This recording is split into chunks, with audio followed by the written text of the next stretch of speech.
First of all, I'll just do a share screen of my own. And let's get this one running. Okay, so for all of you, I would like to say welcome to the SAP Community Day 2021. We're so happy to have you here to another virtual SAP Community Day.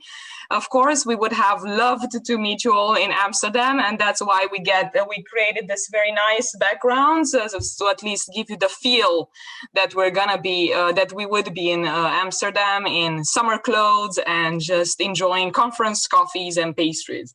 So at least I hope you've set up your coffees around you and got some really nice breakfast, or if you're not, yeah, exactly. If you're not in the morning feel, or if you're in Australia or US, then maybe something stronger than that.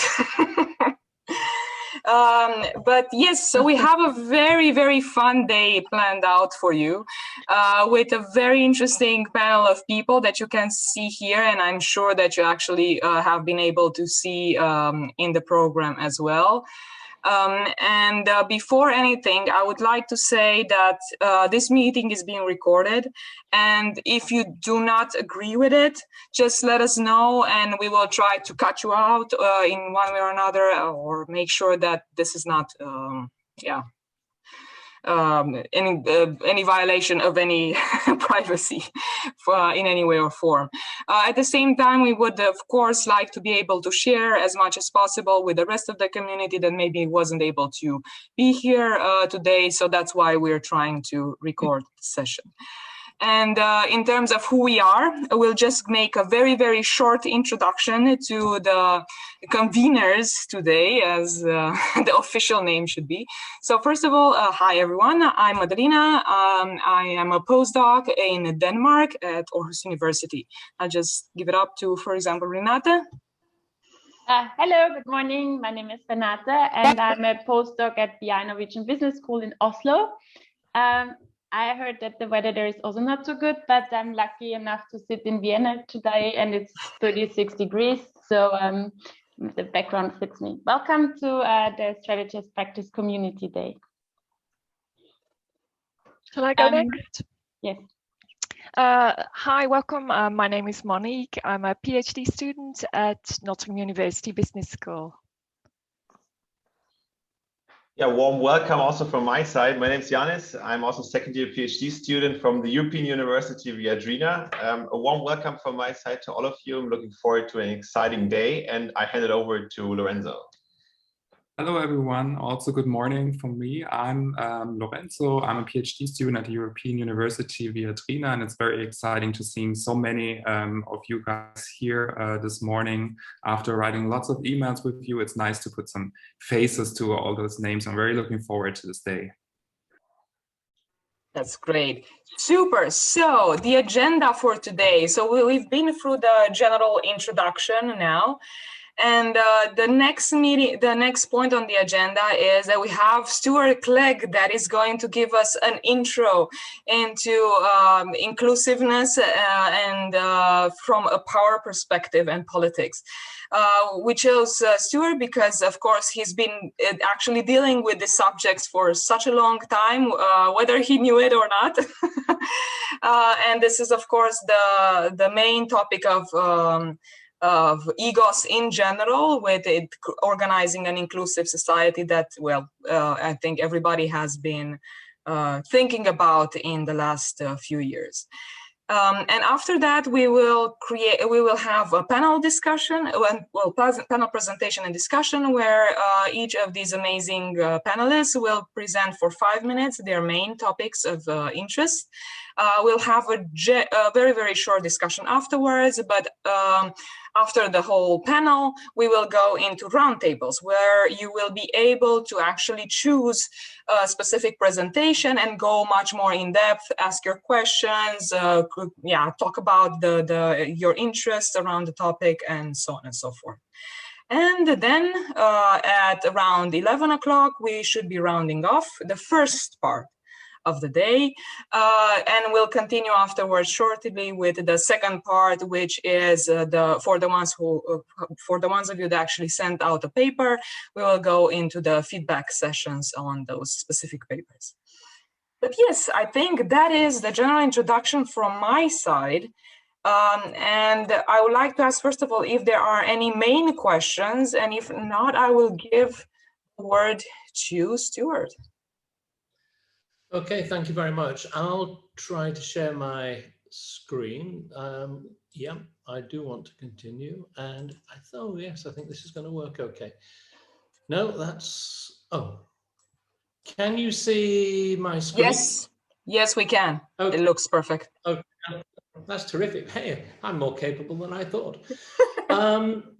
So look, you know, when Madalena wrote to me and asked me if I would take part in this event, I actually tried to wriggle out of it because I'd been teaching online and I just got to the stage where I actually hated it and I didn't really want to do any more online. But I haven't been teaching online now for some time, so I don't feel like that. And so I thought about it and I just sent a few slides to her just as indicative of what I might do. And that's more or less what I have here today.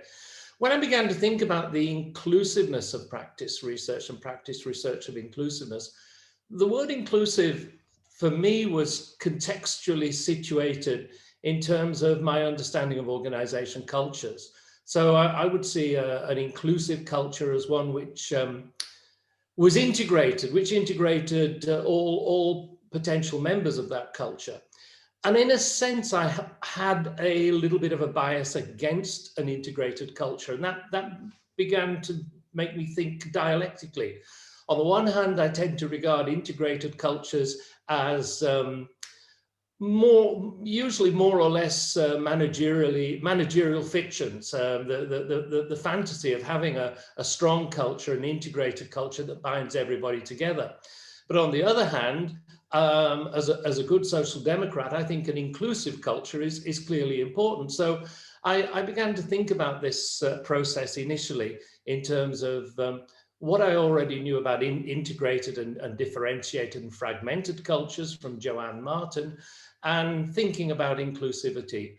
And then I remembered that I'd actually done some paper in the past with my good friend Christian Kreiner, which would enable me to address it in a quite practice-oriented way.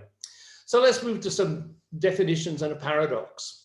Inclusivity is often defined in terms of non-dominant group participation, with inclusive practices defined as that which permits inclusivity to be realized. So an inclusive organizational culture would be one that is premised, I'll go back again. It would be one that's premised on integrating difference. So it's premised on identity. An integrative culture seeks to subsume all sources of identity to those that are deemed organizationally positive.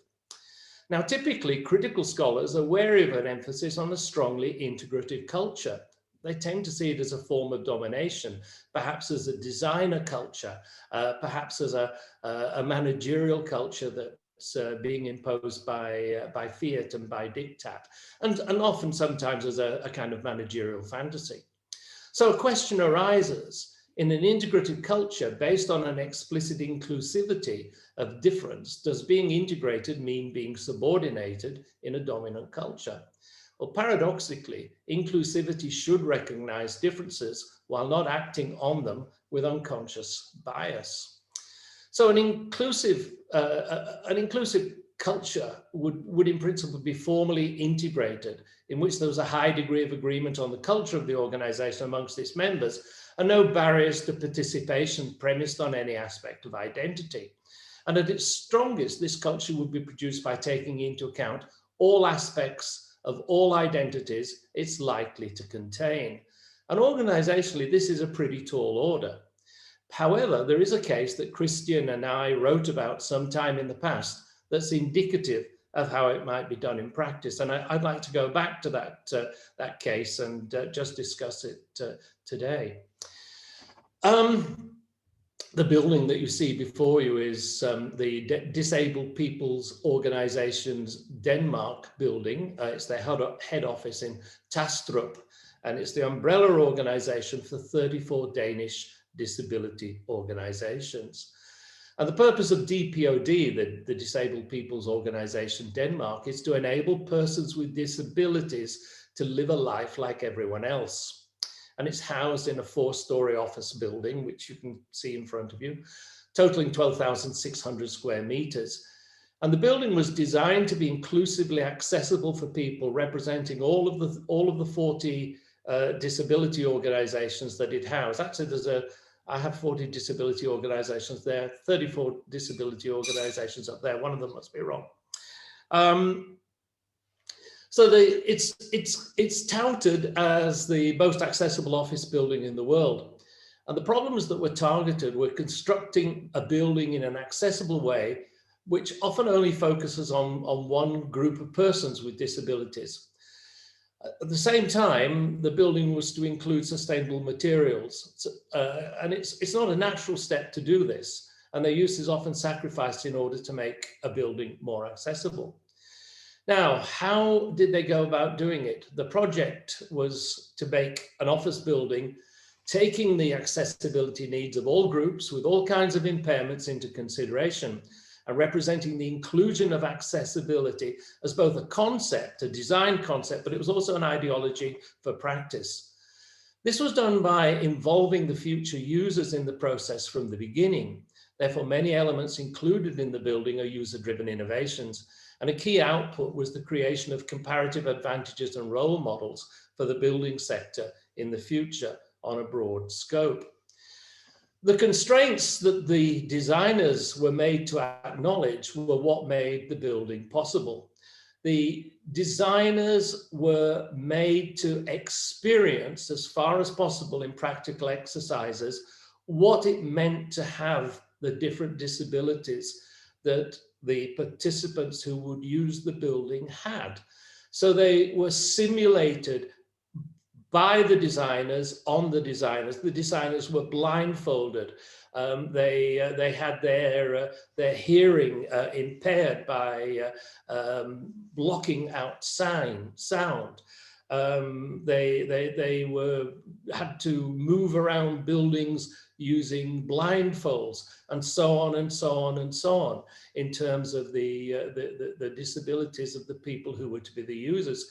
So the designers had to physically and mentally experience the hardship of gaining access to and finding their way around already built office buildings.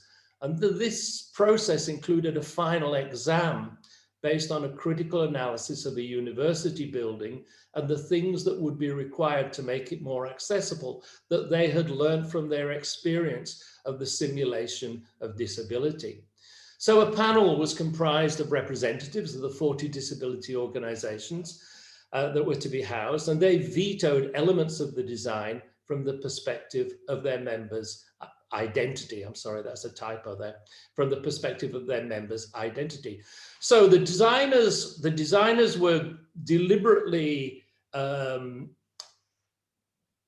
made to experience in a simulacrum what the disabilities were. They were used, with the simulation of these disabilities, they explored an existing university building. Then there was an examination which was based on a critical analysis of what they thought the drawbacks of that building were from an accessibility point of view. Then they start to design the building, and they find that the designs are up for veto by representatives of the various disability organizations that are going to use the building. So their interests get to be implanted in the process, embedded in the process all the way through. So where did the power and the politics come in? Well, firstly, the participants in the training course learned to derive pleasure momentarily from the process of living momentarily with a different reality to that which their ability normally predicated. They learned to live in another way, in a different way. They were empowered by losing some of the normal taken for granted powers they could ordinarily assume of hearing, of sight, of mobility, of smell, of taste, of touch, and so on. The training induced a moral obligation to the task of improving accessibility and equality. And what gave the designers the power to make process was the resistance and opposition to their ideas and proposals from the experience of the 40 disabilities represented. It was this resistance that propelled the designers to new existential insights and learning. So inclusivity enhances equivocality, because in discovering more ways in which the buildings are inaccessible, and through learning to pose incommensurable demands on the building design, dilemmas were confronted rather than eliminated.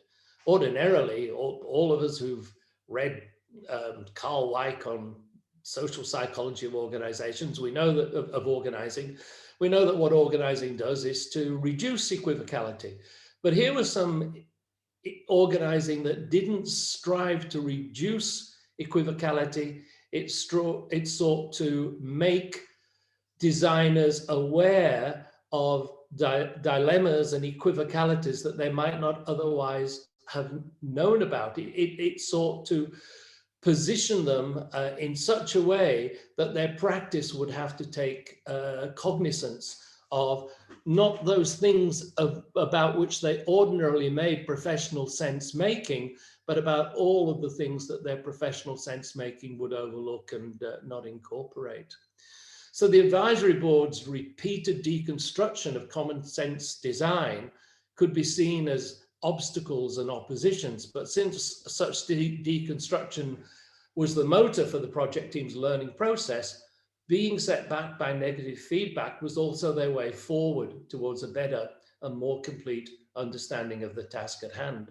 So every piece of negative feedback, which was, you can't design it like that because the members of my organization wouldn't be able to use it. This was very empowering.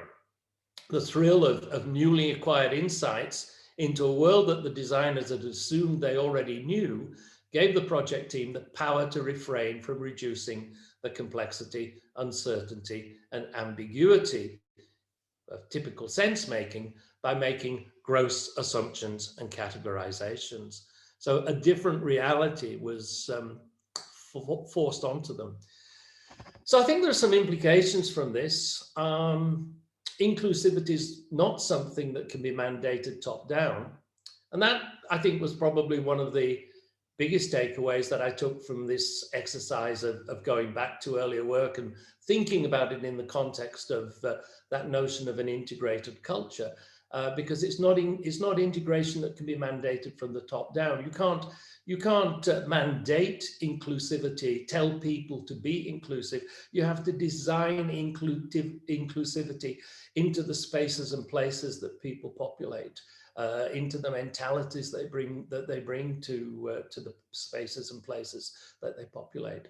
So inclusivity must come from recognition of concrete practices and actions that are based on difference. And there has to be exploration of those differences. It's not a matter of just knowing that difference exists. That difference has to be experienced, and this is what the designers sought to do. So something that obliterates differences in an integrative culture in which everyone learns to be on the same page is not in concert with the notion of inclusivity. So inclusivity requires that all the fragments of identity premised on equity, diversity, or inclusivity have to be made to be taken into account by all the identities organizing. Being in the gaze of others and othering their gazes of being, as well as one's own, becomes an important part of the process. So what conclusions do I draw, or do I suggest we should draw from these modest reflections? That inclusivity should be paradoxical as an organizational practice. It should counter the doxa. So it should be deliberately paradoxical as an organizational practice. It should counterdoxa. Inclusivity demands disempowering implicit privileges, uncomfortable for their normalcy as that might be. In this case, the privileges of normally able-bodied persons. Inclusivity is not integrative. It is actually disintegrative of normal organization, because normal organization doesn't usually take account of the sorts of issues that we've been discussing here. Inclusivity fosters innovation because it expands the realms of consciousness of self and others. It expands the realms of the senses, I might actually say. And few organizations are likely to take inclusivity as seriously as it requires, I think, for all the reasons implicit in the aforesaid. So, you know, the building in question, which has been very successful, it's won architectural awards. It incorporates so many innovative features. It's not something which is widely replicated in contemporary design.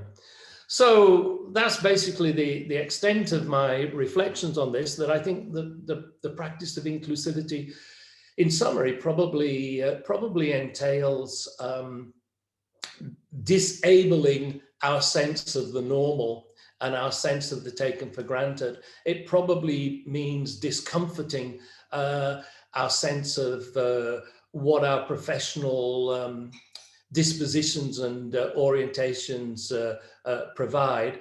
It means empowering ourselves by disempowering ourselves and empowering others to disempower us. And for these reasons, I think that inclusivity is going to be a fairly rare commodity in practice, organizationally difficult, and where it's practiced will often be practiced in ways which are probably more tokenistic than practical. So thank you very much. Okay, that was super interesting, Stewart. Thank you so much. And yeah, as I was saying also, when I saw the presentation, I think that hits a note in all of the things that we see also today in society, with a lot of organizations trying to at least use inclusivity as a marketing tool, but yeah, getting actually hit back on the head very heavily for doing so in the wrong way. But yes, very nice. Well, then I think we can just move forward with our panel session. And the first one on the roasting line is Paul Spee. Thank you everyone for joining today, and thank you for inviting me to present here. And thank you, Stewart, for setting a wonderful sort of a platform to discuss inclusivity. Given it is the beginning of the EGOS colloquium and also the beginning of the session of the ECR day of the Strategy as Practices research community platform, I thought I just wanted to address, I guess, three things. And I know David and others gave me a bit of stick for not having slides, but given I've got about 5-6 minutes, I decided there's no need for PowerPoint. So please do bear with me. So what I'm going to speak to, though, is practice research as a theoretical perspective that actually offers a perspective onto inclusivity. And then the two examples I'm going to draw on are, examples that for some of you, at least for myself, are actually quite close to my heart, which is, the scholarly discourse and endeavors. So what is practice theory? I recognize, or what's a practice approach? I recognize there's some sort of newcomers to this. It's really a very broad range of approaches, from philosophy, from sociology, Bourdieu's work, Anthony Giddens' work, or Theodore Shatsky's work would be familiar with, or that you could be familiar with. There's also other approaches, within organization studies and theory that have, gained momentum on this. So this is broadly what practice or practice theory is. So then what does it offer? And this is where, you know, I'm really trying in my sort of introductory spiel here, I'd really like to address, I guess, the scholarly community and what as, you know, not a very inclusive community to a degree, right? And, you know, practice theory and the community of practice scholars, I think has been, you know, it is a community within the broader scholarly community in org studies and org theory. And, you know, today's event is really one to actually, you know, hopefully exemplify inclusivity as opposed to anything else, right? Which is, you know, bringing us all together with our potentially, my assumption here, shared perspective or shared interest, at least in practice and practices. So what does it offer? It offers a very distinct approach based on social ontology. Again, this here really I recognize is more of an introductory spiel, but it really is distinct from, I guess, more psychology-based or economics-based approaches to explore and investigate organizational phenomena. So then that brings me, I'm just mindful here of time, that brings me to my last point, which is really our scholarly endeavor and our scholarly discourse that we're all engaging in, whether you're a doctoral student, whether you're a postdoc, or whether you're, you know, further up the, if you like, the career trajectory. And practice theory has been, you know, has been hugely influential, not only as recently as, if you like, the strategy as practice movement has, you know, really made a huge inroad and created almost a, you know, a movement within sort of the academic sphere, but also prior to that already. You know, and Stewart Clegg's work would be a great example to that. Two examples quickly, you know, strategy being one group, one community of a scholarly discourse is one where inclusivity can be really demonstrated as it's a question of perspective, right? Who is included, who is excluded from it, where practice theory really, and sort of I'm trying to draw the nexus here of what does practice theory has to offer. What practice theory offered to strategy and strategic management as a broad field, as a field of sort of scholarly debate that originated in the 1960s, I think is a focus really back onto, you know, I know it can sound a little bit like a slogan, but it's not just the doings and the sayings, but it's the structure that keeps the same doings and sayings, call it strategic planning, and what one ought to do strategic planning, that, you know, keeps it persistent over you know, decades. And a lot of, you know, Richard's and others work who, you know, are sort of co-presenters and fellow panelists today, you know, their work has contributed and demonstrated what practice theory actually offers and can offer. So I guess what did I want to leave you with? I wanted to leave you with, you know, practice research, and I think, you know, the approach to research is distinct, but it is also supported by a community that I think has been practicing itself. At least that was my experience, and certainly what I would advocate for. You know, it has practiced an inclusive, or at least attempt to be as inclusive as one can be in creating a research community.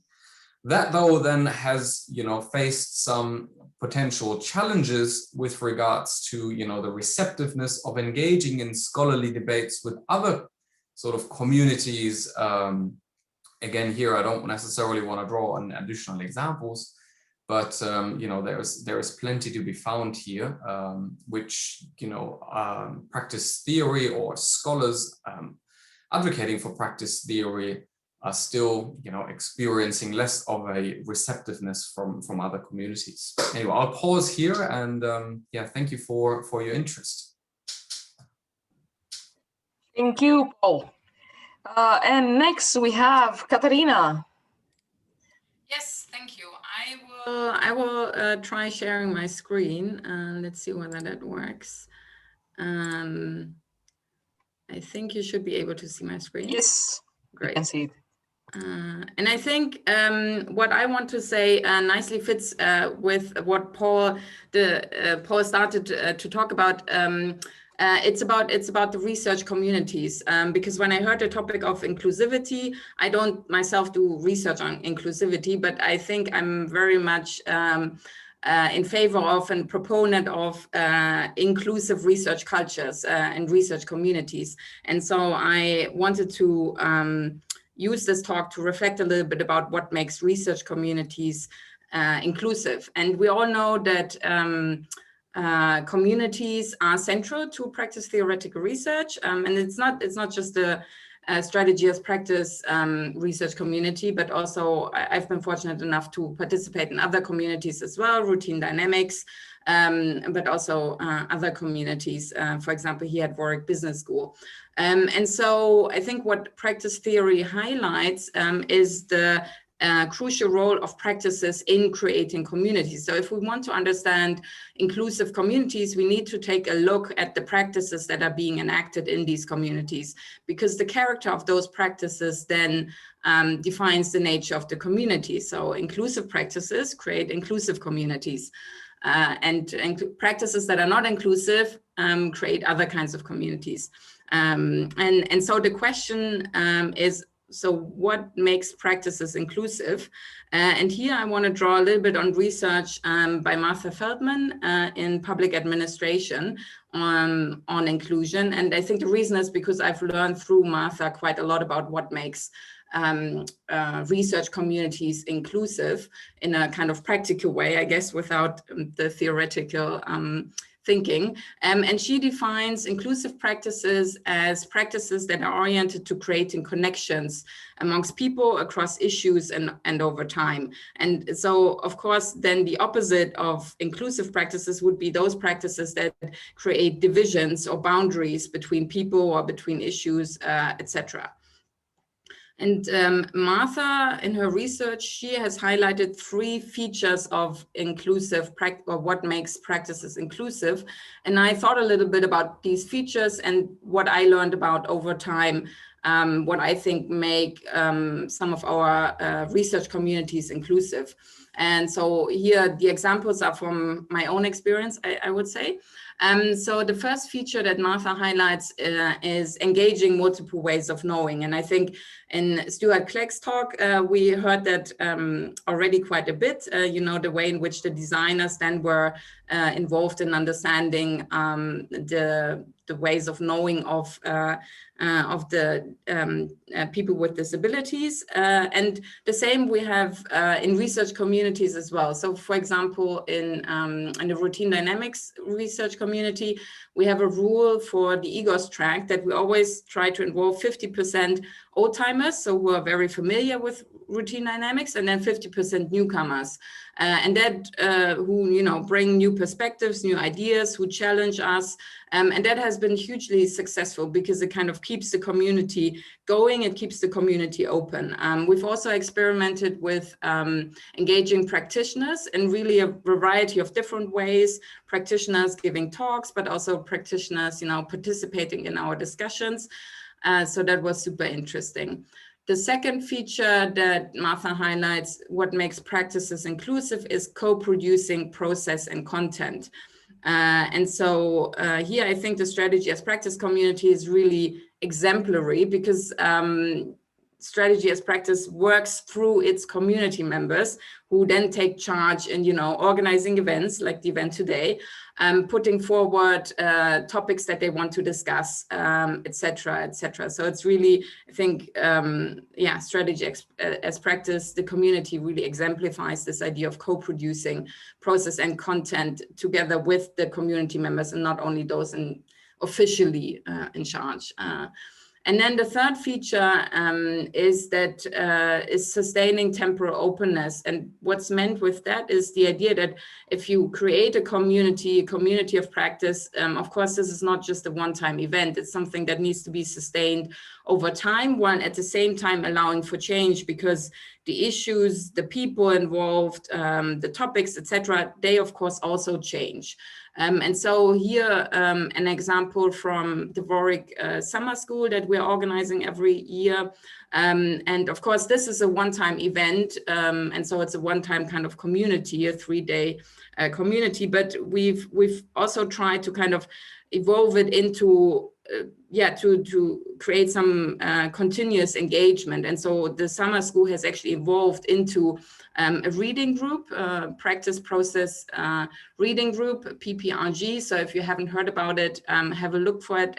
It's quite an engaging group as well. So this is just one of the examples of how communities of practice can evolve over time. And just to conclude, I think 3 points that maybe you can take with you from this idea of creating inclusive research communities. The first one is, and then also Levin Wenger and their work on communities of practice have highlighted that communities are not fixed, so they change over time. And so that means they require ongoing experimentation. And I think with strategy as practice at EGOS, we've seen that quite well. So initially it started with a few tracks, then it became a standing working group at EGOS, then it evolved into the SAP Community Day, which was never there before at EGOS. It was something completely novel. And now I think we're in the process of, again, morphing into something else. So that's quite important. And then as we are continuously changing, the second thing that we have to be aware of, if we want to create inclusive communities, of course, we need to be beware of reifying any divisions between actors, issues, or topics, but instead try to make connections as much as possible. And the third thing is that, of course, practices only exist to the extent that they're actually enacted. And so every one of us is part of enacting and performing inclusive practices. And so in that sense, creating inclusive research communities, if that's what we want to achieve, then that's everybody's responsibility. Okay, that's it. Thank you. Thank you so much, Katharina. And next we have Elke. Okay, thank you. Can you see the screen? It's loading now. Yes, we can. Yeah, okay. But in the weird presentation mode, no? Or is it, do you just see it's the normal, no, we okay, can see the perfect. normal version of it, yes. Perfect. Okay, well, thank you so much for inviting me. I have found it quite inspiring to think about practice research and inclusivity. And I've been asked to talk about grand challenges and the role of practice theory. But I also thought a little bit building maybe on what Katharina has said on, no, it's not moving. On the inclusiveness of practice theory as such, because that's how I have come across it, I suppose, because I come from a very interdisciplinary background from my studies, moving then into business admin organization studies. I continue to work in very interdisciplinary projects, and I have found practice theory a concept that has been quite inclusive in a sense, in that it allowed us to bring different actors, professors, but from different disciplines together, but also, as Katharina said, for engaging with practitioners and finding a level on which we could communicate about stuff that interests us as researchers and things that concern them. And the concept itself, I mean, I don't need to talk about it here, but I find it also inclusive in its very nature, in that it bridges structure and agency from the start. So already in that, it allows connecting very different debates and a focus on different things that all matter in social life and organizational life. I find it useful now also starting to think about grand challenges, and that it's really focusing on tensions and contradictions, unearthing them, on revealing processes, history, time, all these different aspects which are crucially important when we want to understand grand challenges and barriers to addressing them and potential solutions. It also pays attention to the actors, agents, managers, practitioners, what we're mostly interested in, and their continuous role, right? It's in moving us beyond this idea of best practices. You find them, you do them, but highlighting really their continuous role in having to work through these tensions and contradictions.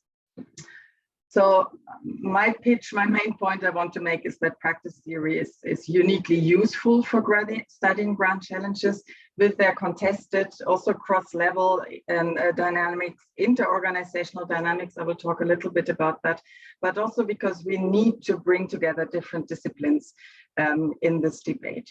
Another theory I found useful here is, of course, institutional theory, because that is also accessible from multiple disciplines and allows conversations between them. Now, grand challenges. Well, what characterizes them?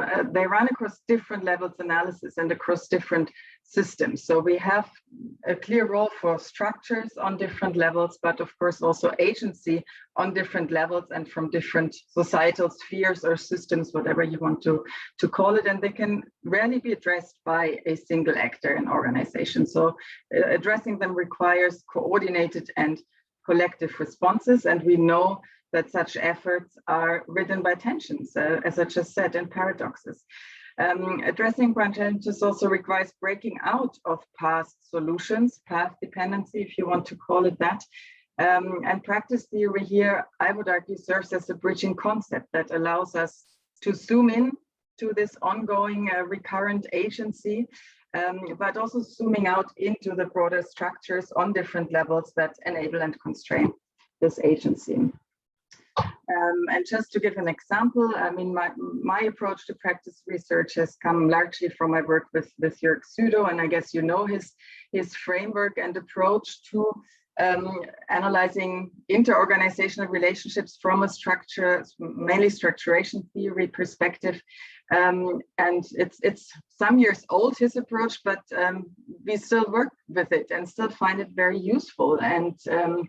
And I think it can be used directly in this context of grand challenges research, because applying this more tall ontology, right, of the different levels you see here that affect interorganizational relationships, and then focusing on these different practices that are recurrent, that require reflective agency, that need to be enacted continuously. In their enactment, they affect these structures on the different levels, requiring, again, possibly adjustments and further reflexivity about the kind of agency.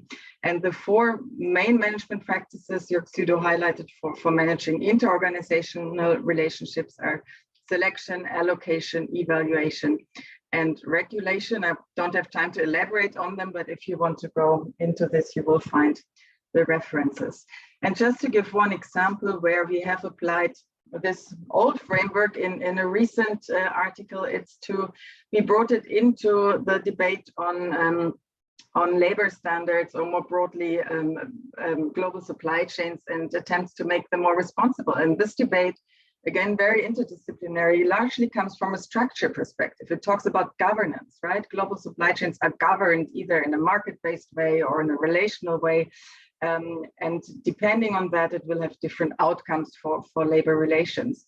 And here we developed a model really proposing to bring in this practice perspective and highlighting not just the agency of NGOs, trade unions, actors that contest these global supply chains, but also managerial agency, right? What is the role of the managers involved in these different supply chains in different places of the supply chains? And what can they do actually in shaping these relationships in a way that allows for more responsible behavior?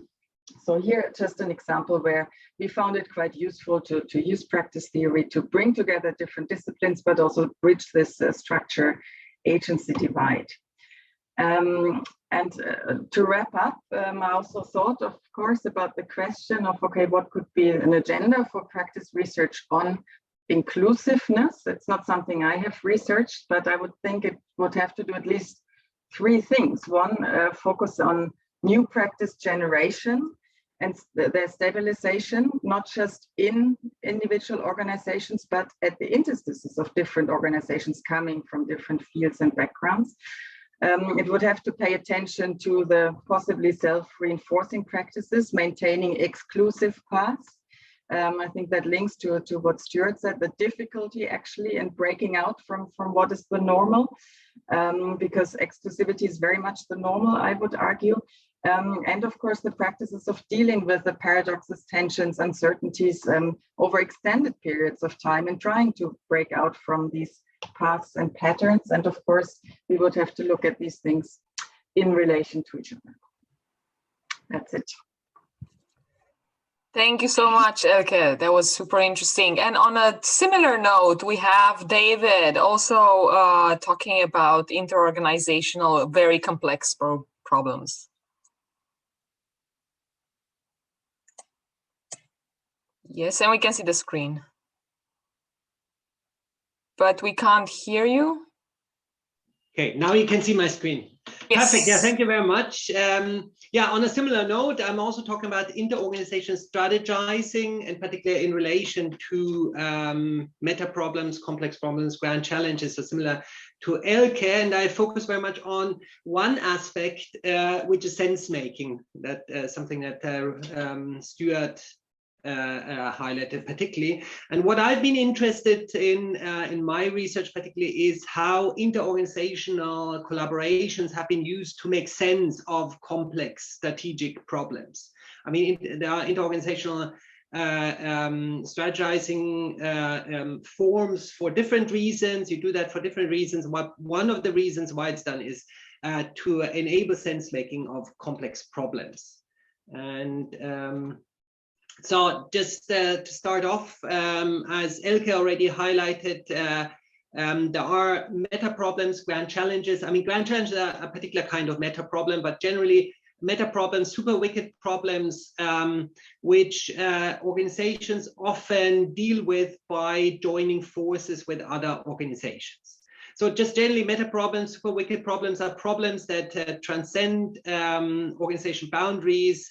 And what is particularly important about these problems is that they consist of so many different issues, different sub-problems that relate to each other, and that you cannot address one problem without also addressing another problem, which makes them extremely hard to understand, extremely hard to make sense of. And that often requires joint sense making between different organizations. And as Barbara Gray already said a long time ago, collaborating with between different organizations often allows them to see different aspects of a problem and to search for solutions that go beyond their own limited vision of what is possible. By bringing together the perspectives of many different organizations, or bringing together different perspectives of different organizations allows you to sort of get a more complex or more comprehensive understanding of these super wicked meta problems. Yeah. But there, and I will focus particularly on the dilemmas that come with trying to make sense of these complex problems. And there are particularly three that I would like to highlight. One is, as I said, these meta problems, these grand challenges consist of many interrelated issues, many interrelated cues, as a sense-making perspective would say. And because you have so many different cues that you all have to make sense of at the same time, it goes beyond your capacity to make sense. So that creates a problem. So either on the one hand, you need to reduce the number of cues, the number of issues that you try to make sense of, because you cannot make sense of all issues at the same time.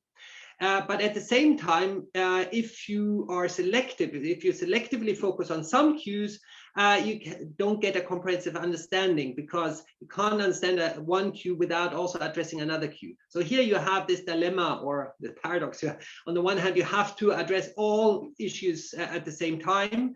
At the same time, you cannot address all issues at the same time, because then you can't understand them. Yeah. So you have to reduce the number of cues that you focus on, but by reducing the number of cues you focus on, you don't really understand the cues you have selected. So that's one dilemma. The second dilemma is meta problems require, so because they have many different cues that you have to focus on, even if you're selective, yeah, you need a large number of different frames to make sense of these issues. So if you have social issues or political issues or financial issues and so on, and all these issues together, you need sort of the requisite or the corresponding frames to make sense, or framing repertoires to make sense of these issues. But the more frames you bring in, the more equivocality you have, as as Stewart highlighted before. We have this issue of equivocality. You have competition between different frames. So by bringing in many frames, so you need many frames on the one hand in order to be able to make sense of these cues, but at the same time, if you bring in these many different frames, you cannot make sense of these cues because these frames are also in competition. You have to see which frames to apply and so on, and you will not reach an understanding. So that's a second paradox or dilemma. The third dilemma is related to the second. How do you bring in these different frames? You bring them in through people, because people are the carriers of these framing repertoires. Yeah? But so in order to sort of have this requisite variety of different frames, you need to have many different people. But when you bring in many different people, they don't only bring in their frames, but they also bring in their interests. And they might be interested in different issues, in different cues. Yeah? So by bringing in many people, you bring in many interests. And these different interests lead you to choosing different cues. And by choosing different cues, you again need different frames and thus need again different people and so on. So you have the problem that the more people you bring in, the more interests come in. And the more interests come in, the more difficult it will be to focus on particular issues because people are interested in different issues. So these are three dilemmas or paradoxes, however you want to frame them, that I find particularly interesting and that I looked into a little bit. Now, when it comes to designing these interorganizational collaborations, there are the three issues or three aspects that are central that you have to look at. So what cues do you want to focus on? What issues do you want to address? What frames do you need? And what interests do you have? And when you look at it, sort of how these relate to each other, you could say you have certain interests in particular cues. So people are interested to understand certain issues. Yeah? So the interests of the people determine what cues you look at. The cues you have singled out, the issues you have singled out to look at, determine what frames you need, what repertoires of frames you need. Yeah, and now the repertoire frames, if you know what kind of frames, what kind of expertise you need, determine what participants, what organizations you want to invite into the collaboration. The participants that you invite into the collaboration determine what interests there are in terms of what cues to look at. And the question is, do these different things fit together? Or does it mean that you bring in certain people because they have the frames, but they have different interests, which leads to different cues, which leads to different frames, and so on? So I hope you understand sort of that there is a dilemma in designing sort of these collaborations. And often these collaborations, that's what I looked at in particular, often leads to certain dynamics that you sort of change the participants, but then you have different cues and then you need different participants again, and so on. Just to finish off and maybe picking up a little bit on what Elke mentioned, is sort of these different levels, whether you treat them as levels or in terms of a tall ontology or a flat ontology. That's why I put them in brackets. But you have sort of different domains. You have sort of the interorganizational level, or the group of people who come from different organizations trying to make sense together. Yeah, and then you have the individual organizations, and in both domains you have sense making going on. So you have sense making going on within the individual organization, and then you have sense making going on between participants from different organizations who jointly try to make sense. And sort of there you have transfer or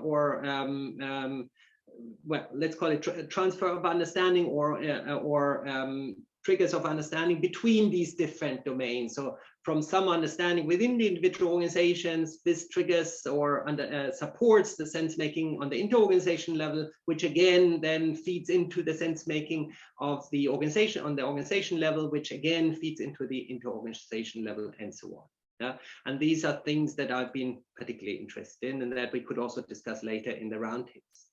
And just to finish off, what one could look at, and what I think is particularly interesting area for future research, is sort of different patterns in how organization level or intra-organizational sense making and inter-organizational sense making relate to each other, feed into each other. There are three patterns. I don't want to go into those in much detail, but you could say that sometimes organizations outsource the sense making to the inter-organization level. Sometimes there's a parallel sense making going on the intra-organizational and the inter-organization level, and sometimes it's selectively. Some parts of the sense making is outsourced to the inter-organization level. Some sense making is going on intra-organizationally, and in that way, you might find different patterns and different ways in which these sense-making processes feed into each other.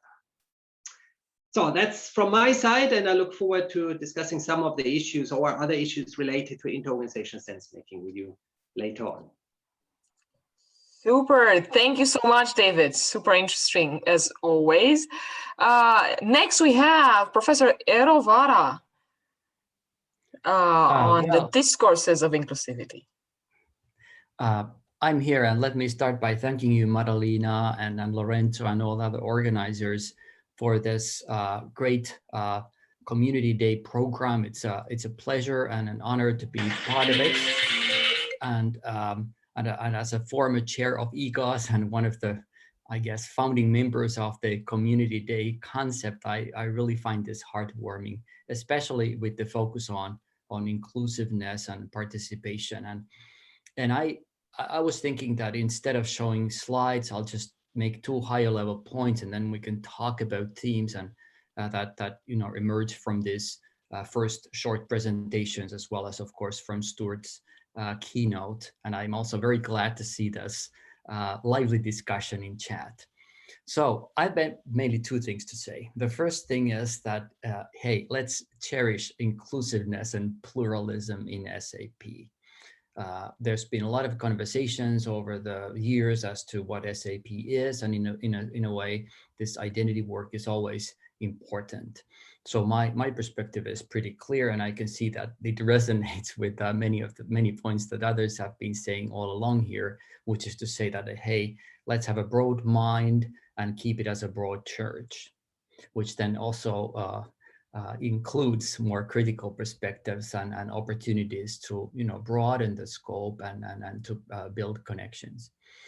And lots of interesting things are happening, and I think most of the interesting things, or at least many of the interesting things, are happening at the outskirts or at the intersections of these different communities within SAP, but also, of course, at the intersections of SAP and other areas. And let me also use this, hope you don't mind, as an opportunity to self-advertise. So some of you have already heard this, and Richard may also make some points, I don't know, later about this, but there's a brand new review piece that Marco, Rodrigo, Richard, and I have been working on. So that has been a nice process in a sense of showing the different communities and streams of research and mapping them, and then looking at what's perhaps missing, or at least our review shows a lot of opportunities in terms of precisely harnessing the diversity within SAP.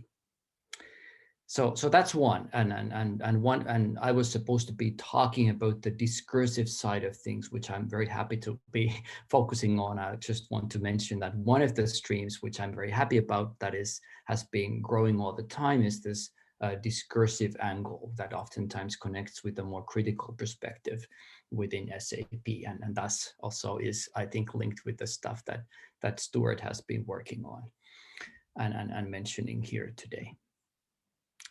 So that's number one. The second point I want to say that, hey, yes, personally, I find this theme really, as mentioned, heartwarming and very important. So I've worked a lot on inclusiveness and participation, and there's a trajectory of work that I've been part of, focusing on the social and discursive construction of subjectivity and agency. And we have lots of concepts that deal with inclusiveness or inclusion and participation, but I think it makes a lot of sense at times to really focus on the deeper issues that are at the heart of this issue. And hence, I think concepts such as subjectivity and agency are very helpful. And of course, what I'm trying to say is that it's the discursive and, well, including narrative and rhetorical perspectives that sometimes are especially helpful in terms of getting us into the deeper level issues that matter. And again, you know, this is turning into a self-advertisement session, and maybe because of not having slides, I can do this. So I can, you know, impose upon you all this stuff that you will have in chat, and probably also record it after this. So this is a clever strategy on my part.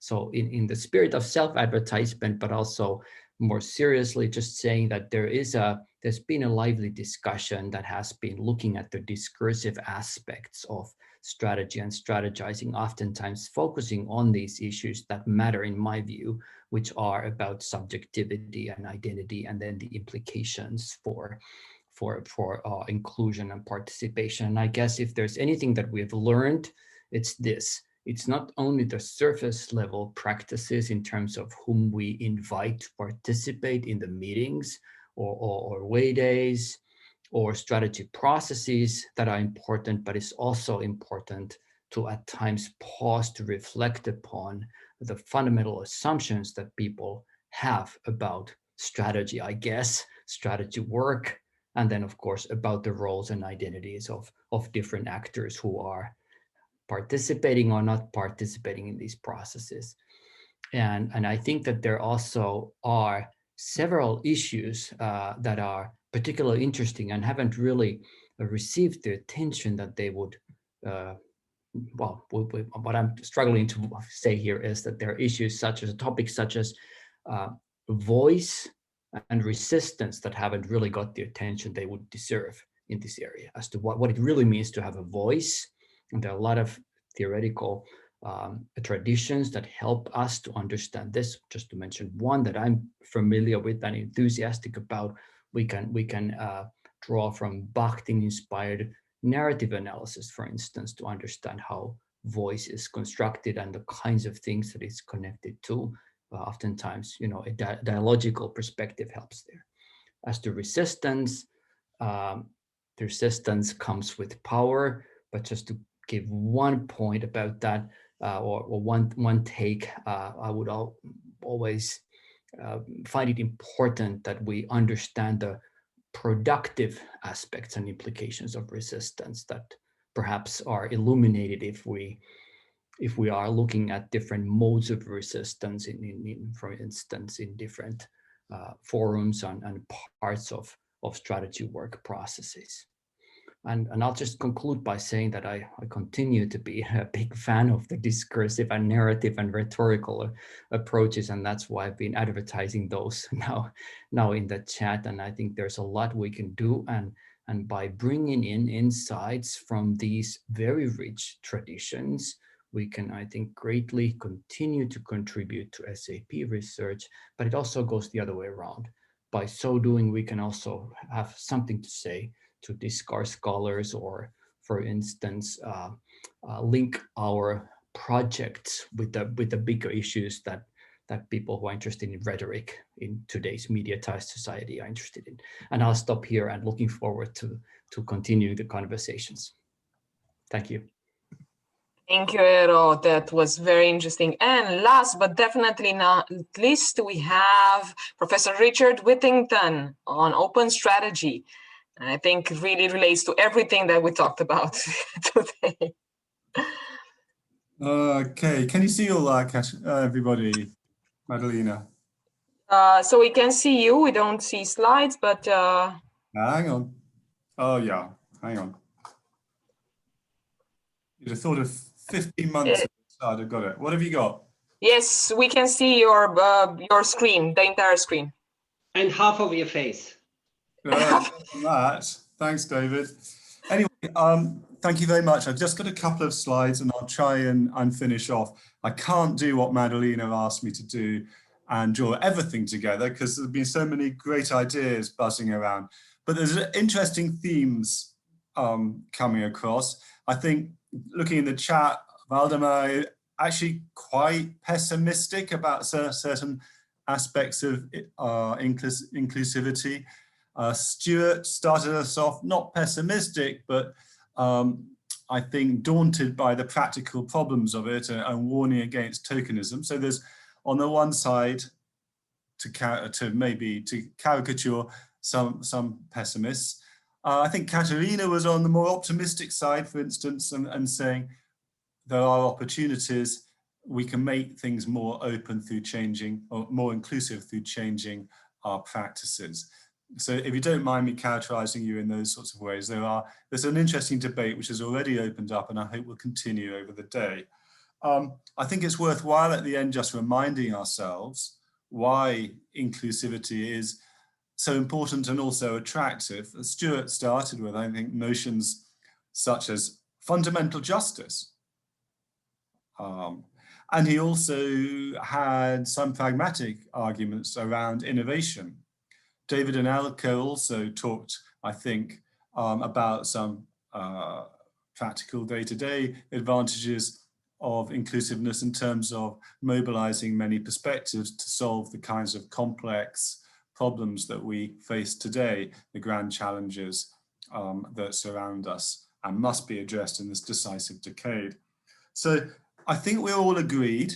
No, we're not quite all agreed. We're all agreed that inclusiveness is important.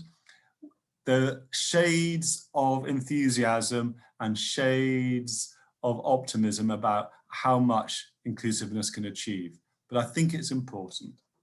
I've got a little headline here, so from potentiality to actuality, which I think in some ways does connect with what Stewart was saying with his warning about tokenism. So let me just talk about three things. How do we make inclusiveness, a tokenistic, potentially tokenistic claim, something closer to reality or actuality? How do we actualize this?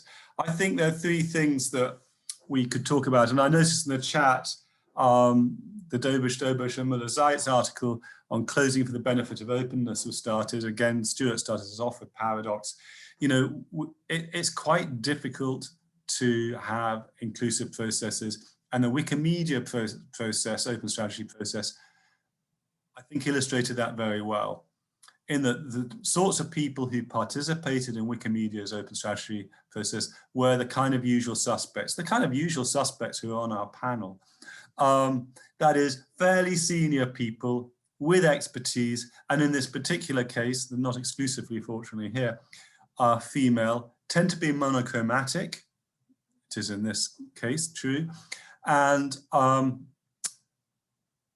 people without English fluency, thankfully I have some advantages in that, just by the accidents of birth. People who participated came from different regions were relatively excluded. So going back to what Katharina was saying, we need very deliberate practices which will overcome the inequities which are involved in all open strategy and open decision-making processes, whether they're linguistic, cultural, or simply geographical, all very demanding, even in a digital case of strategizing such as Wikimedia's. So equity is going to be important, and there's some practices which will be relevant to that, as Katharina was signaling. Competency, I'm just going to mention Violetta and David and my work, particularly Violetta's, on how do people in a notionally more open, more inclusive strategy process really get themselves heard. They may have different perspectives, but the difficulty of getting heard was very considerable in this particular case study of a Swiss insurance company that Violetta has been researching. So the sheer competence of grappling with and advancing strategic issues is not to be taken for granted. So as well as practices, we need competences in decision-making processes. in order to translate potentiality into actuality. And finally, I did some work with Saku Mantri. This is a group of middle managers, middle to senior managers, on identity.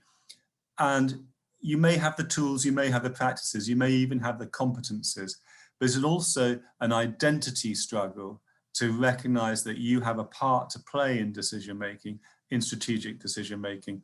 And you need to build over time. We talk about ontological security in the paper in strategic organization, that effectively, that confidence in your own identity as a participant in the strategy making process. That was a struggle even for middle managers. It's even more so for many of the groups that we're concerned with as we talk about inclusiveness. It is not easy to gather the confidence as well as the competency, as well as the equitable practices in order to make the potentiality of openness, potentiality of inclusion real. Okay, so that's where I'll stop. I do think it's important that we do so, that's all. That's where I'll finish. Thank you so much, Richard. And what I'll start by saying is that I think it's quite interesting to see that despite the fact that this is an online version, the chat was incredibly lively and interesting in terms of the points being discussed and the questions being taken on and so on. I'm not sure that we will be able to go through all of them. So of course, it's going to be up to you as participants to ask your questions during the roundtables. I will try to get through some of them now because surprisingly, everyone was incredibly on time. So it was quite nice to actually see that we have around 20 minutes to actually take some panel discussion. And one of the questions that I really wanted to go through was David's questions to Stewart. So David, do you want to pose your own question, or otherwise I can just... No, I'm very happy to pose the question. Should we stop the sharing of the slides so we can see each other better? Oh, yes. Richard's slides are still up. Excuse me. How do I do that? There we go. Yeah, that's perfect. Yeah. Yes, Stewart, I was just wondering, in your fascinating talk, you talked about how sort of taking different perspectives, understanding what the different groups of the disabled people need. So what blind people need, what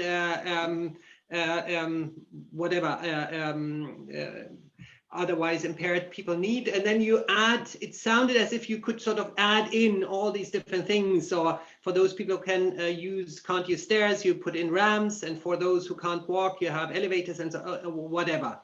But I'm wondering whether often you will have tensions or conflicts between the different needs. Yeah, and it's not just adding on all the issues, but sort of having either stairs or ramps. I mean, just in that case, you probably can have both, but just for simplicity reason, you need to make choices between one or the other, or having sort of, instead of a ramp, you have a staircase that is very, with that's sloping only a little. Doesn't that introduce a lot of, or I mean, don't you often have to make choices between? And that is probably the interesting thing then, how do you make those choices? And does that bring in another aspect of politics? I don't know whether my question was clear. Stewart, you need to unmute. Yes, it certainly would in many situations, but in the situation, a lot has to do with the leadership. Here, the leadership was given by the representatives of the disabled societies who were going to use the house. So each one of them was ensuring that their interests were accommodated in the design of the building. And in that case, trade-offs weren't, they weren't negotiable. I mean, you couldn't negotiate a trade-off that, because everybody had to use the building and everybody had to feel that they were welcome and comfortable in the building. So it's a very unusual situation, of course, but I chose it because it seemed to be like a very nice extreme case of inclusivity in practice. But I agree, in other situations, yes, you would expect to see trade-offs. Trade-offs lead to horse trading. Horse trading involves politics, and not everybody gets their way, of course. Normal everyday And I think another very interesting question was posed by Katharina in the chat, and I think that this goes in general to all of the panelists. And I'll quote now, Katharina, if you allow me. So practices can and do change all the time. So there is always an opportunity. So is there always an opportunity to actually enact inclusive practices as we go along? Yeah, Eero, you can. Yeah.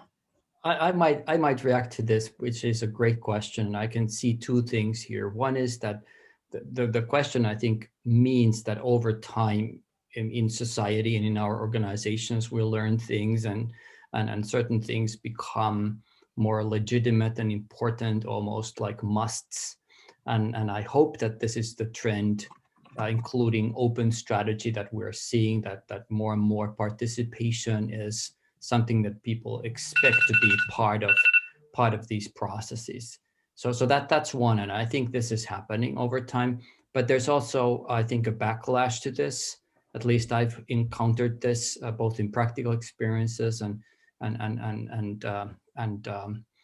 research, which means that people have also been, at least because of the COVID-19 crisis, been going back to more agile, action-oriented approaches, which are actually really hard to combine with more systematic, oftentimes processes that take a long time. So that's one. The other thing is, it's a very simple point, is that sometimes in our discussions, I think we are missing a dynamic angle or an understanding that these are processes. So it's not always a question of like either or, but it's like when. So I think in some of the best processes I've been able to observe, you may involve some actors in some ways in a particular part of the process, and then others perhaps later in another way. And I think that's really important in terms of the design of the processes, the practices being used, and their implications. Anybody else want to take a stab at that? Yeah, Elke. Yes, I wrote it in the chat anyway. I still feel very inspired by Karen Ashcraft's talk yesterday at the early career workshop. And she talked about our academic context, and she drew on this notion of habitat and inhabitation of our work context. And in that, she pointed to the very kind of micro level sensitivities and practices too. And Stewart mentioned that as well. So we can try to design from the top, but that will only get us so far. And Karen spoke a lot about also the physical bodily experience and the need to kind of dwell in that. So if, for example, a person of color enters the room, how do people react? So very minute kind of experiences, but dwelling in them and being sensitive also to moments where it could be otherwise. So that, of course, is a very practice theoretical approach, even though she doesn't come from that. And then trying to cultivate those moments where it could be otherwise. So I find that very inspiring in terms of what we can all do and the agency we all have in trying to make our work contexts more inclusive. Yeah. Yeah, Katharina. Yeah, maybe just a quick reaction as well. Building on what Richard said in the talk about competences, I think it's probably true. There is always an opportunity to maybe enact inclusive practices, but then we also need competences for that. And I mean, the only reason why maybe I've become a little bit more aware of these things is because I was socialized into Martha Feldman's very inclusive practices, right? So it's also a matter of building competencies and yeah, knowing of inclusive practices over time. Yeah. And I've seen there was quite a lot of discussion, and now I'm going to be extremely egocentric and just ask something that I'm interested in. Seeing that there was quite an interesting discussion being in the chat around creating an identity as a community, right? And then on the other hand, being inclusive. And I think that's super interesting. And of course, it hits us right near as a community in itself. But I think in itself, it's also something that strategies actually struggle with today, because we've seen it with the migration crisis, with Black Lives Matter, with the sexual orientation thing, that organizations try to include all of these inclusivity elements in their sometimes even strategy documents, but sometimes it backfires horribly. So if anybody can reflect a little on what are the actual practices that might be coming along as strategists are actually trying to deal with these issues.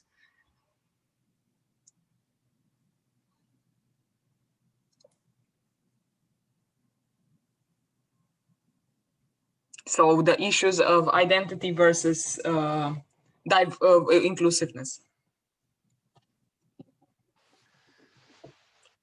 Well, I think that's when we get to the heart of the problem about integrating and maintaining identity, which I think Valdemar was referring to in the chat line. You know, if you want to integrate inclusively, then you are going to have to, there will have to be some conceptions of what an appropriate identity is, which are in dominance. And those appropriate conceptions of what an identity should be that are in dominance will not necessarily be accepted by all those identities that are being organized. So you probably have a culture that stresses inclusivity, but it achieves that inclusivity in part through practices of imposition, because it's imposing constraints upon the range of identities and identity-related practices and behaviors that can be engaged in. Is that clear to everyone, the point I'm making? I think that makes a great point. I think Emmeline had a question. You can unmute. Hi. I suppose it's a part question, but also a reflection. The thing that really I found fascinating about Stewart's case was this sort of experiential element of the designers, the architects being constrained in the way that the users of the building were constrained. And that is so unusual, because if you think about the sort of the really important, useful summaries and points that Richard was making about what conditions lead to inclusivity, and he was talking about equity, competencies, and identities. And in one sense, that's all coming from the person who wants to be included, or mainly that's coming from the person who wants to be included. It's their competency, their ability, their identity work. Whilst the case that Stewart talked about is about those in positions of decision-making authority experiencing the constraints of others. So it's particularly fascinating. And I just thought I'd kind of draw out that difference actually, and how unusual that is and how valuable that is for learning, because most of the time we're thinking about how to understand the experience of others, how others represent themselves through discourse. It's all through language, and language has its limitations to really knowing. And this is an experience which is profound. So it's sort of a reflection, but also a question. How does that very extreme example help us work out what inclusivity really means in organizations? So I'm just throwing that out there.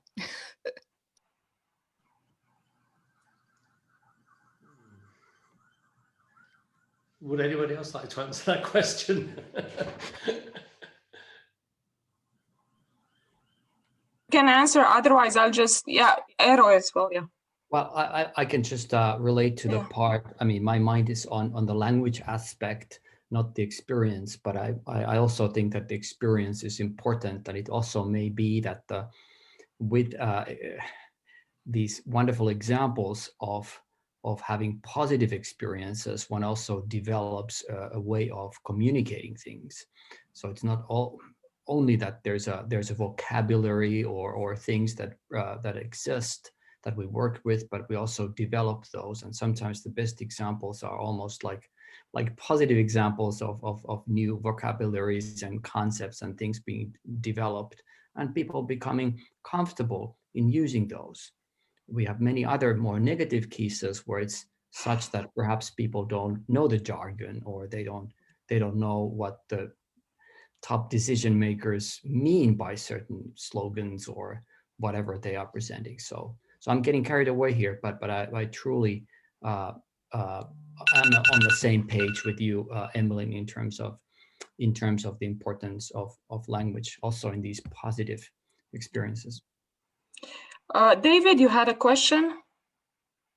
Well, partly question, partly comment, and maybe I wanted to pick up something that has been discussed a little bit on the chat, which is sort of these division and inclusion, or exclusion and inclusion, the dialectic between them. So Richard commented on Katharina's presentation about sort of how the practice community, the strategist practice community, and other communities started out, also the routine dynamics community, how they started out actually by drawing boundaries, by saying we are different from the traditional, we're different from the traditional economics approach to strategy, we're different from the traditional approach to routines, and so on. And then sort of established a community which then was very open, and as we see is now opening up even more, and so on. So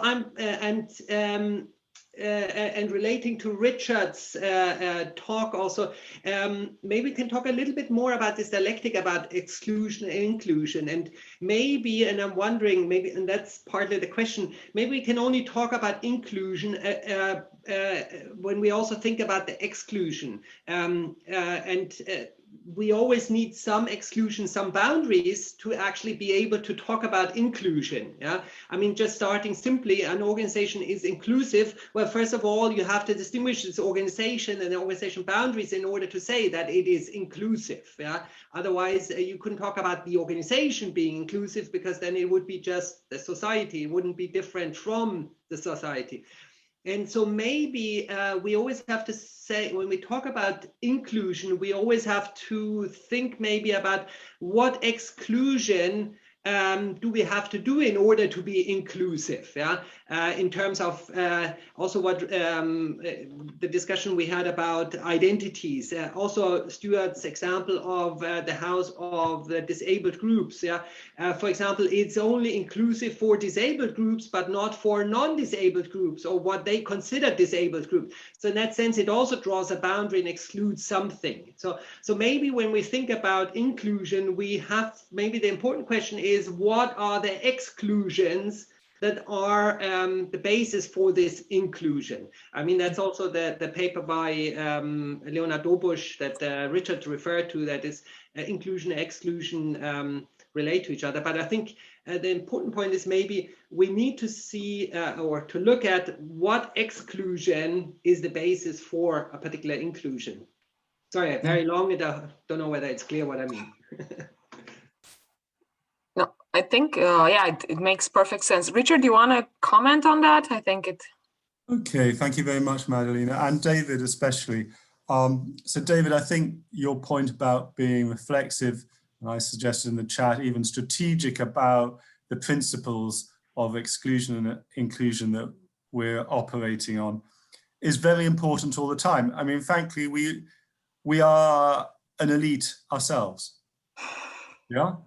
We've had the money, sometimes it doesn't feel like it, but some kind of leisure in order to divert ourselves, to develop ourselves intellectually. We are exclusive and we reject people all the time. I spend, sadly, a lot of time sort of saying, now revise and resubmit. That is part of our job. So there's a degree of exclusivity that we're always participating in, sadly. That exclusivity, so long as we're reflective about it, can be positive, in that the R&R that one often doles out should be productive and constructive. Something that resonates with me, though, is given this paradox, to use Stewart's term perhaps loosely, that we're both inclusive and exclusive at the same time. I like very much Eero's phrase, it's not either or, but when. Eero, I shall steal it in my classes. It's a good phrase, and it takes us back to the origins of SAP, which I think some people, those of us in it, didn't necessarily feel that. Some people believed it was quite an exclusive group. Actually, Stewart, I believe you accused us of that too in a 2007 or Well, I did. Rightly forgotten paper. So something of that sort. So it is necessary for identity building, but then we need to relax the borders in order to innovate, as Katharina said, to evolve over time. And there may be times that this is cyclical, that one needs to close borders again to do more identity work, to use Eero's phrase.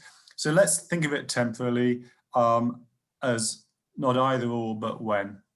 As necessary, but not always. That, I think I'll finish there. Anybody else want to have some final words on the topic?